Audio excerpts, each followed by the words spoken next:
I watched my father's face go completely white as he looked at Emma standing next to me in his marble-floored living room. His jaw literally dropped. I'm talking about the kind of shocked expression you see in movies, the kind where you think it's overacted until you witness it in real life. His hand went to his chest, and for a second, I genuinely worried he might have a heart attack right there, in front of all 200 guests at the Westchester Country Club's annual charity gala. But let me back up, because this moment didn't just happen out of nowhere. It was the punchline to a joke I'd been building for months, and honestly, I was laughing my ass off watching his reaction unfold. 6 months earlier, life was exactly what you'd expect for a guy like me. I'm Brandon Ashford. Yes, that Ashford. The tech guy who sold his startup to Google when I was 31.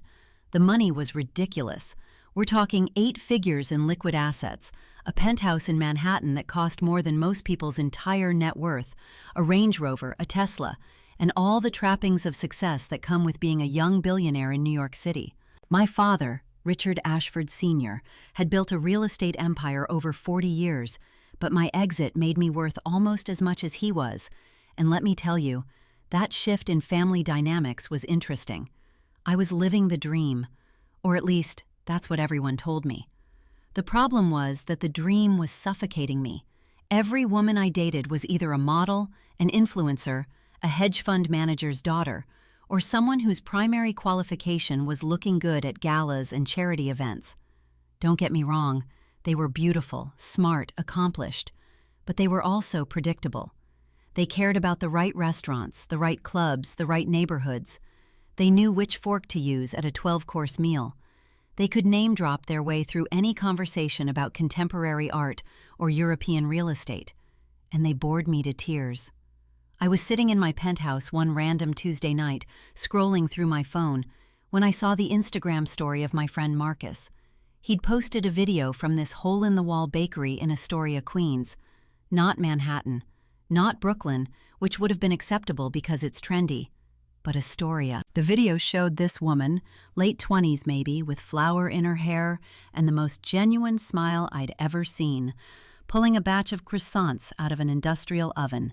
The caption read, "Best pastries in New York, Emma's Eclairs, support local, no Instagram, no delivery apps, just real food made by real people." I stared at that video for way too long. There was something about her that felt different. Maybe it was the complete absence of pretense.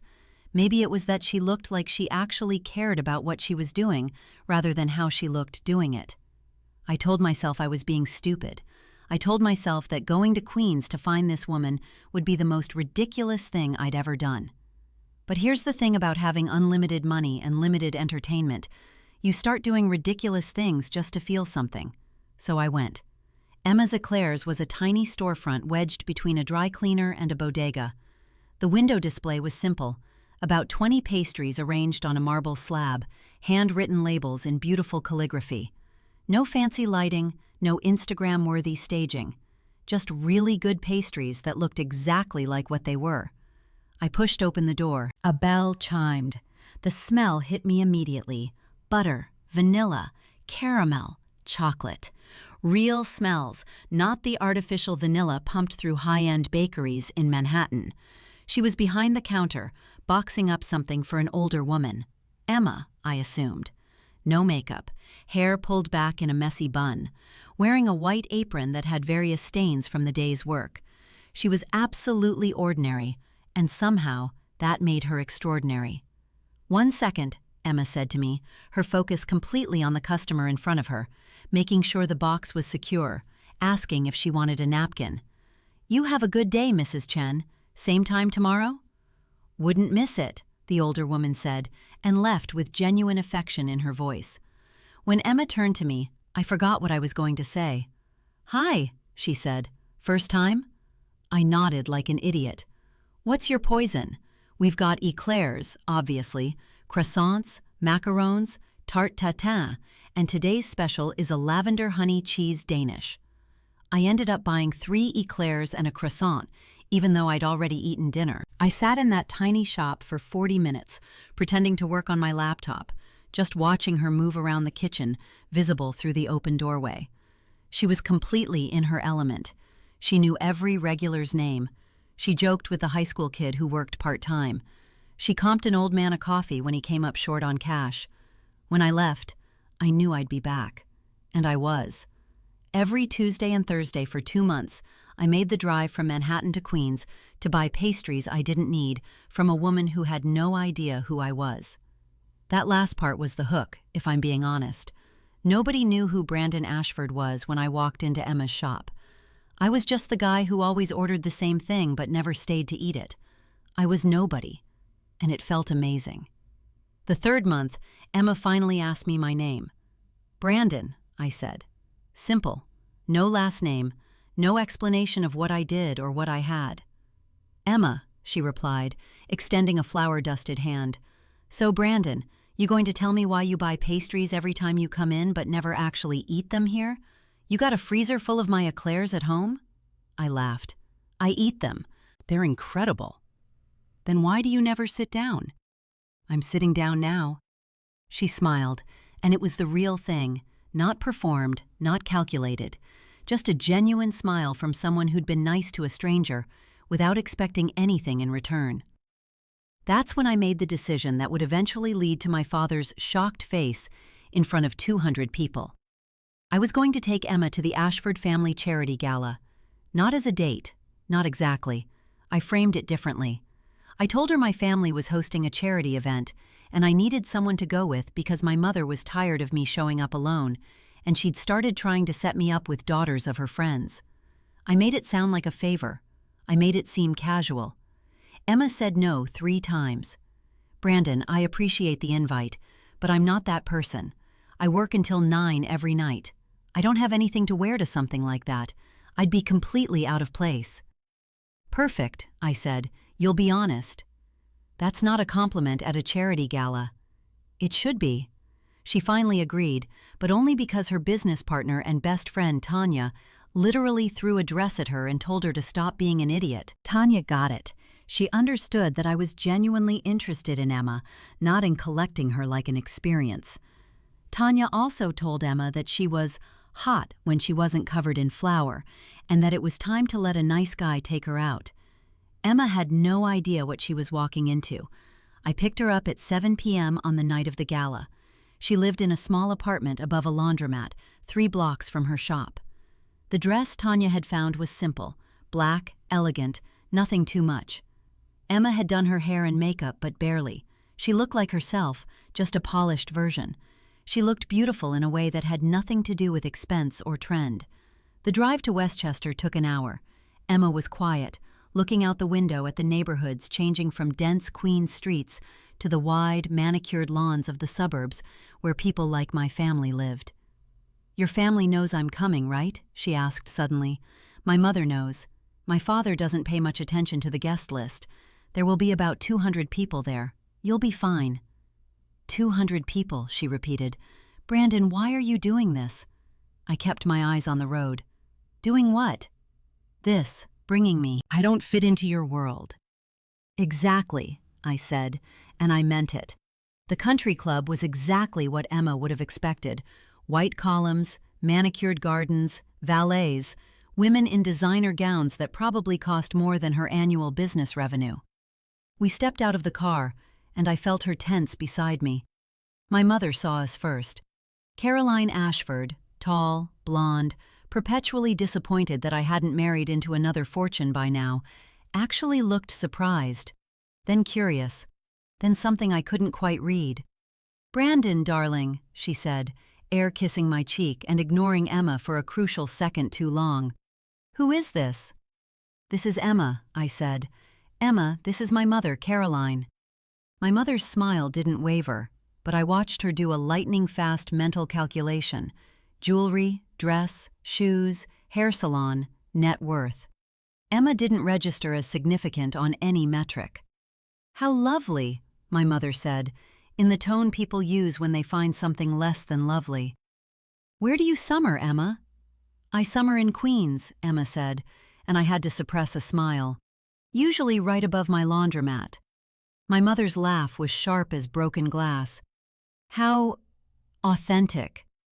Emma was fine, though. She wasn't intimidated. She was just completely honest about who she was, and in that room full of people performing versions of themselves, it was revolutionary. And then my father saw us. He was crossing the ballroom, shaking hands, doing the thing he does at these events where he acts like he owns the place because, honestly, he kind of does. His real estate development company had built 3 of the clubs in Westchester. He was walking toward us, his smile already in place, and I watched his eyes move from me to Emma and then back to Emma again. His face went white. Not pale, white, like someone had drained all the blood. He stopped walking, completely stopped. The man standing next to him, one of his business partners, had to ask him something twice before he responded, and he responded like someone waking up from a shock. I felt Emma's hand tighten on my arm. "What's wrong with your dad?" "Nothing," I said, but I was watching him, and something was very, very wrong. My father excused himself from his conversation and walked toward us, moving like a man in a trance. When he got close enough, he looked at Emma for a long moment without saying anything. His jaw was working like he was trying to form words that wouldn't come. "Dad," I said, "this is Emma. Emma, this is my father, Richard Ashford Sr." My father's eyes didn't leave Emma's face.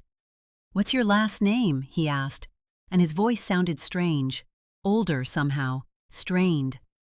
"Morrison," Emma said, looking confused. "Emma Morrison. It's nice to meet you, Mr. Ashford." The color drained from my father's face even further, which I hadn't thought was possible. He reached out and grabbed the back of a nearby chair, like he needed to steady himself. "Are you okay?" Emma asked with genuine concern. "Do you need to sit down?" My father sat down without answering. He was staring at Emma like she was a ghost, like she was something impossible that had materialized in front of him at a charity gala in Westchester County. "Dad," I said, "what's going on?" He didn't answer me.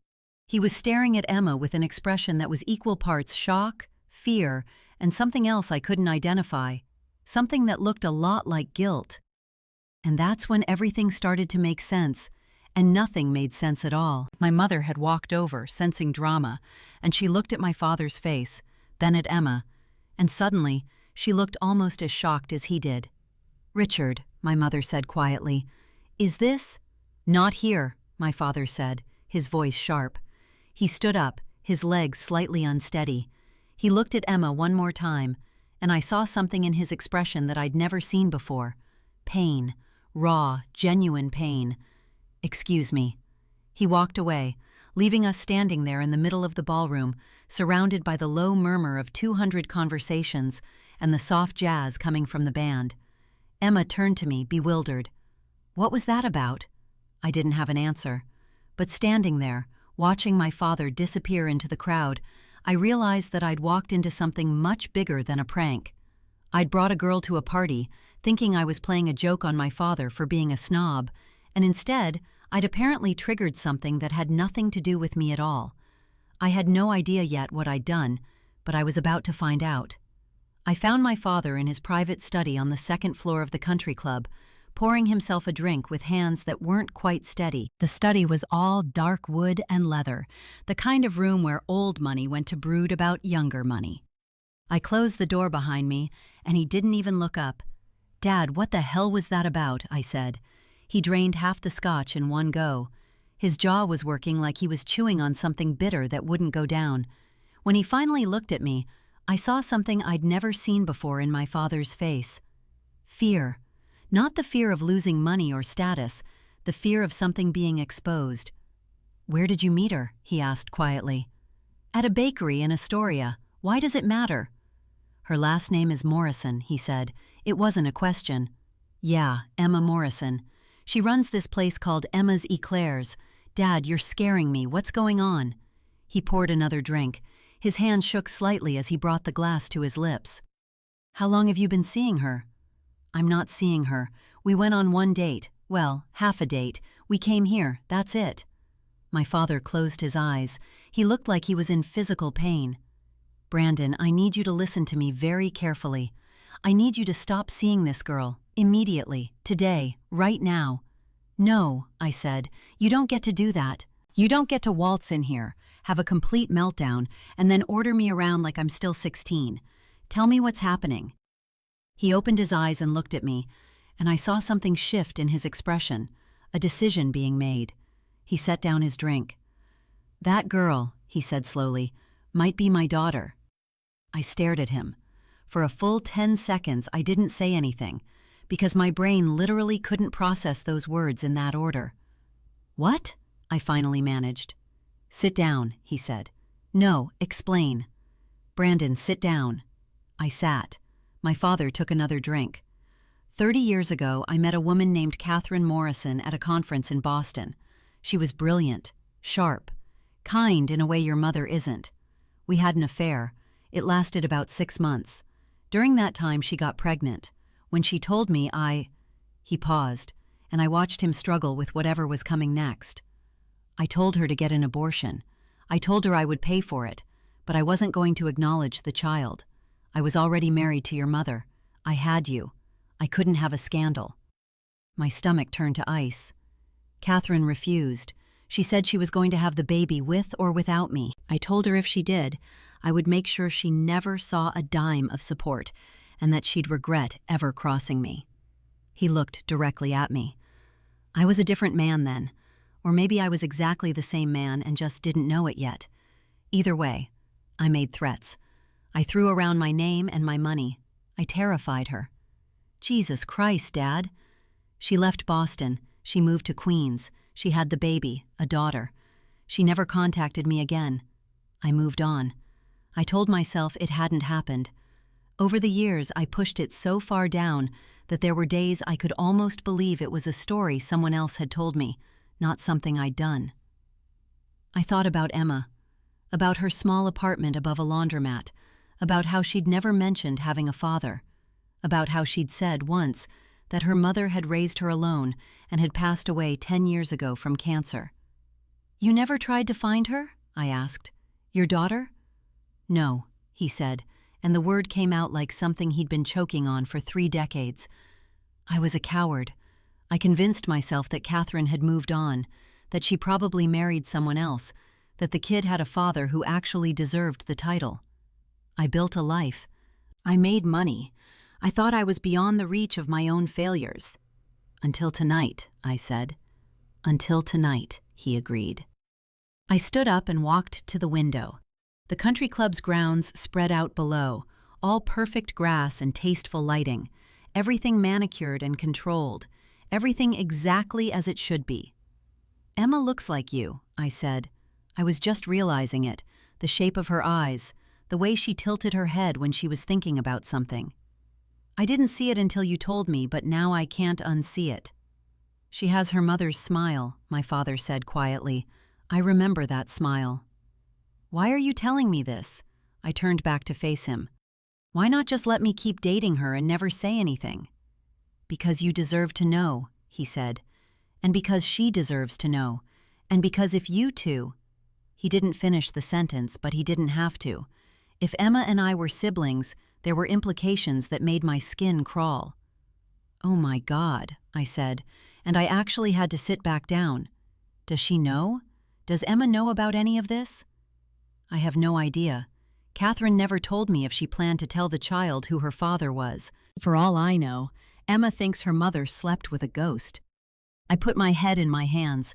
My father had just casually dropped a nuclear bomb into the middle of my life, and I was supposed to process it. I was supposed to figure out what came next. "I need to talk to her," I said finally. "Brandon, I'm going to tell her that you're her father, that you've been lying about it for 30 years, and then I'm going to watch her decide whether she wants anything to do with you. And you're going to let that happen, and you're not going to try to control the narrative, and you're not going to throw money at it to make it go away." My father was quiet for a long moment. "Okay," he said finally. "Okay? Okay, you're right. She deserves to know. I deserve whatever comes next." I found Emma in the main ballroom, standing near the bar, looking completely out of place in her simple black dress, while socialites in couture swirled around her. She saw my face and immediately looked concerned. "Are you okay? What happened?" "Come with me," I said, and I took her hand and led her out of the ballroom, past the confused stares of people who recognized me, into a quiet hallway that overlooked the garden. "Brandon, you're freaking me out," Emma said. "What's going on?" "My father wants to talk to you," I said, "about something that happened a long time ago, before you were born, before I was born. And I think you need to hear it from him, not from me." "I don't understand." "I know.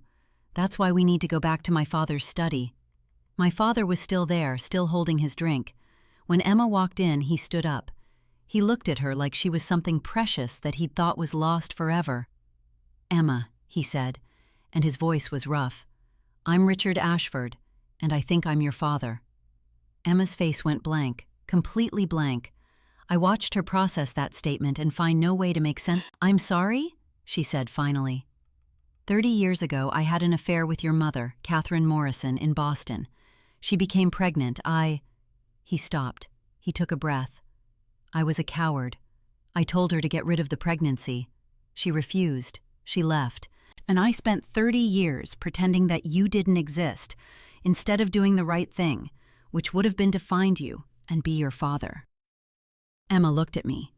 "Is this true?" "Yeah," I said. "It's true."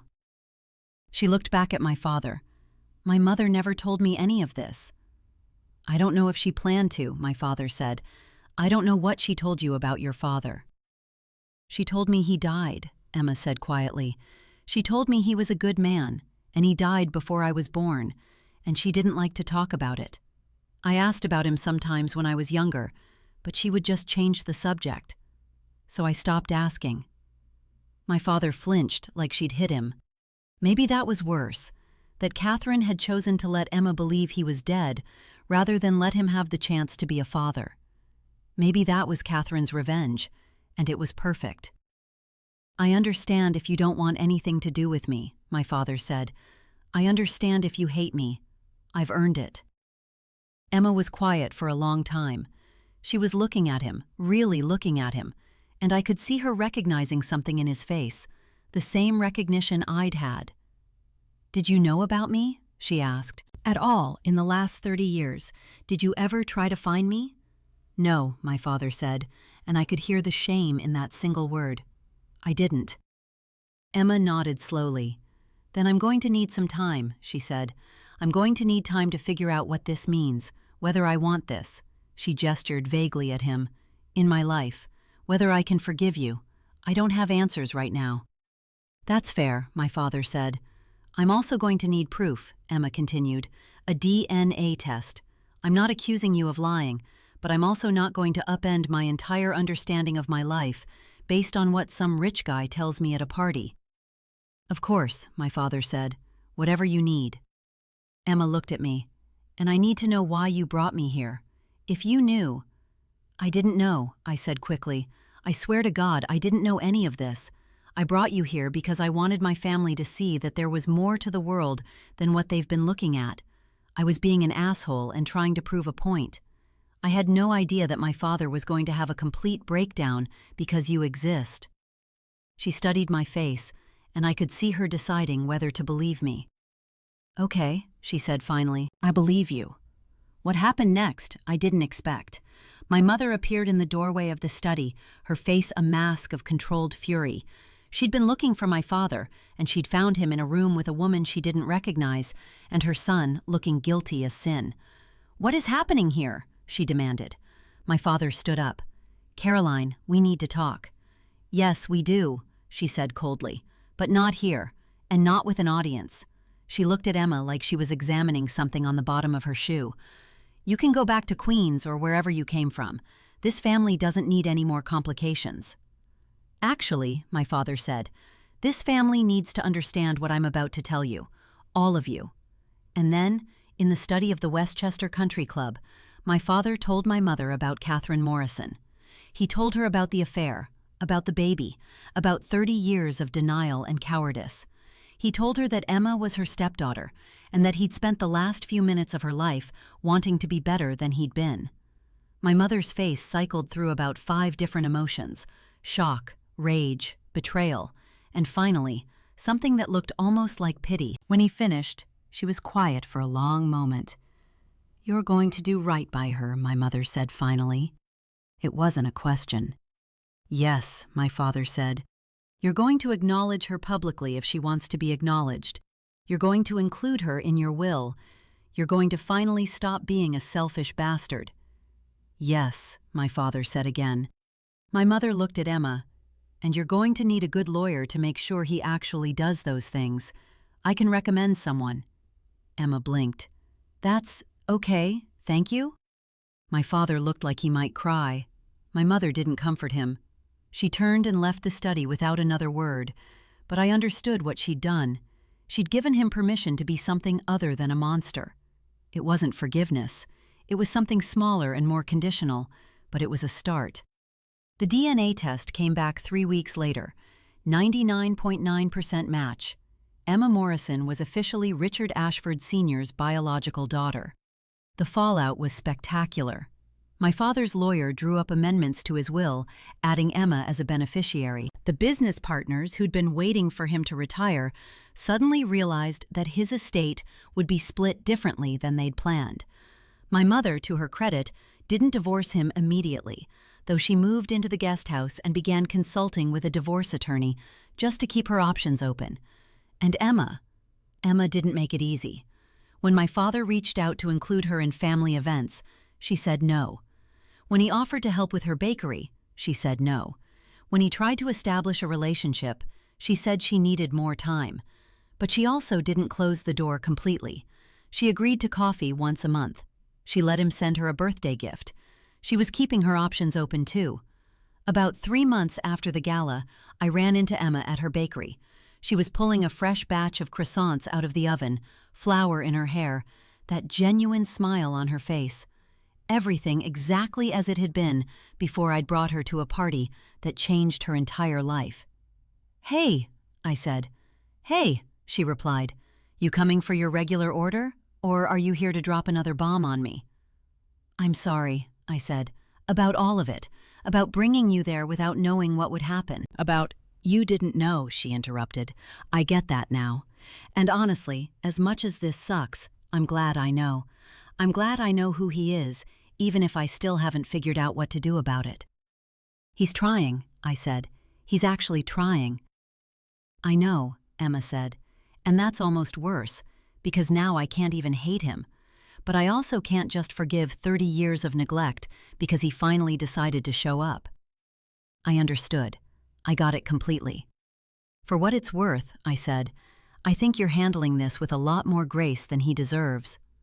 Emma smiled, and it was the real thing, not performed, not calculated, just honest. "I'm handling it the only way I know how, by making really good pastries and taking things one day at a time. Speaking of which," she boxed up 3 eclairs. "On the house. Seems like you could use some comfort food."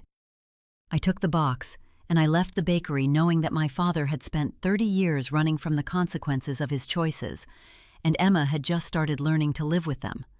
I'd brought them together not knowing what I was doing, and somehow, against all odds, we were all going to figure it out. My father never became the man Emma needed him to be immediately, but he tried.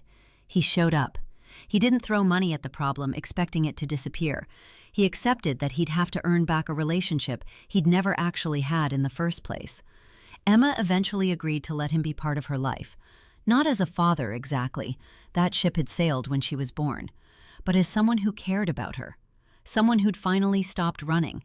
Sometimes the worst joke you can play on someone is the truth.